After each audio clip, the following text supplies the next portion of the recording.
பசின்னு சொல்ல மாட்டேன். அங்கங்கே பசி எடுத்தா பலகாரம், அளவு சாப்பாடு ஒரு நேரம். நாம் பிரசவத்துக்கு இலவசமா வாரேம்மா, உன் பிள்ளைக்கு ஒரு பேரு வச்சிருந்தாரேம்மா.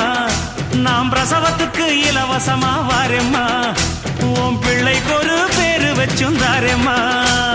எழுத்தில்லாத ஆளும் அட எங்களை நம்பி வருவான், அட்ரஸ் இல்லா தெருவும் இந்த ஆட்டோக்காரன் அறிவா. இறக்கமுள்ள மனசுக்காரண்டா, நான் ஏழைக்கெல்லாம் சொந்தக்காரண்டா, நான் எப்பொழுதும் ஏழைக்கெல்லாம் சொந்தக்காரண்டா. அச்சுக்கு என்ன அச்சுக்குத்தா, அக்குமுக்கு என்ன அக்குமுக்குத்தா.